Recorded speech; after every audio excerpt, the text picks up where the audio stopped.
ఇన్నాళ్ళు నా లైఫ్లోకి వచ్చేవాడు నన్ను అర్థం చేసుకుంటాడా లేదా అని భయం ఉండేది. బట్ మొన్న నువ్వు నా వరల్డ్ నీకు నచ్చిందని చెప్పినప్పుడు నేను ఎంత హ్యాపీగా ఫీల్ అయ్యానో తెలుసా.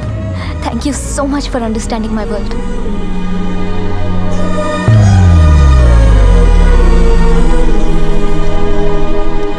బావా, నేను అంకుల్ రమ్మంటున్నారు.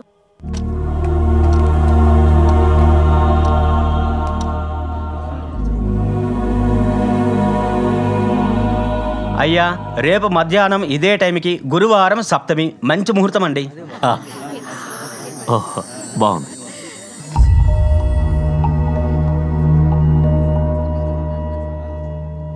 రారా, రేపే ఎంగేజ్మెంట్కి మంచి ముహూర్తం ఉందంట. ఇప్పుడే ఇవన్నీ ఎందుకులేనన్నా? ఇంకెప్పుడు రా, వెళ్లే ముందే ఎంగేజ్మెంట్ చేసుకుని వెళ్తే కరెక్ట్ కదా. ఏంటన్నా ఇది? 10 రోజులు చూసిన తర్వాత అడుగుతున్నారు. అసలు నచ్చిందో లేదో తెలుసుకోకుండా మీరెలా డిసైడ్ చేస్తారు?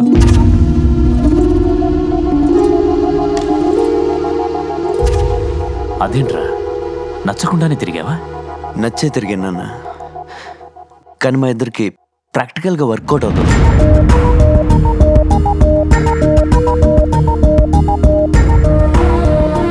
మా ఇద్దరు 2 డిఫరెంట్ వరల్డ్స్ నాన్న. మేమిద్దరం కలిసి ఉండాలంటే తన వరల్డ్ తను వదిలేసుకోవాలి, లేదా నా డ్రీమ్స్ నేను వదిలేసుకోవాలి. అది ప్రాక్టికల్గా జరగదు నాన్న. ఎందుకు జరగదురా? అన్నిటికీ రెడీ అయ్యే కదా డాన్స్ నుంచి అన్ని మార్చుకుంది. అదే నాకు నచ్చట్లేదు నాన్న. నా కోసం తనకి ఇష్టమైన నేను ఎందుకు వదిలేసుకోవాలి? ఎందుకు బాధపడాలి? ఎవరు చెప్పారా తను బాధపడుతుందని? బాధ ఎందుకు ఉండదు నాన్న? 20 సంవత్సరాలుగా ప్రాక్టీస్ చేస్తున్న డాన్స్ వదిలేస్తే బాధ ఉండదా? 6 సంవత్సరాలుగా పెంచుకుంటున్న కుక్క పిల్ల వదిలేస్తే బాధ ఉండదా? మోడర్న్ డ్రెస్సులు కానీ నాన్ వెజ్ కానీ ఇప్పుడు దాకా తనకి ఇష్టం లేకే కదా అలవాటు చేసుకోలేదు. ఇప్పుడు నా గురించి ఎందుకు అలవాటు చేసుకోవాలి? ఇప్పుడు బాగానే ఉంటుంది. రేపు పెళ్ళాక తన ప్రపంచమే బెటర్ అనిపిస్తే? ప్రియా, నువ్వే ఆలోచించు. నిన్ను నీలా ఉంచోడు కరెక్టా?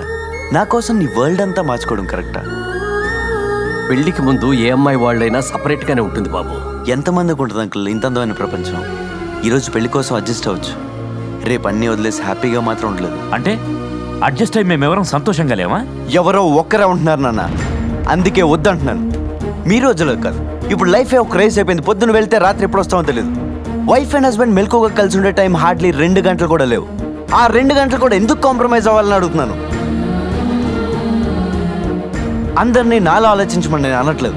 నేను ఇలాగే పెరిగాను, నేను ఇలాగే హ్యాపీగా ఉంటాను, నేను ఇలాగే బతుకుదాం అనుకుంటున్నాను. ఒరేయ్, ఏంట్రా అమ్మాయి నచ్చిందన్నావు, మంచిదన్నావు, మళ్ళీ నువ్వే వద్దంటున్నావు.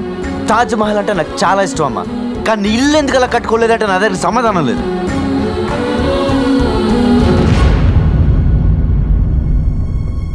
I'm sorry Priya, we are not made for each other.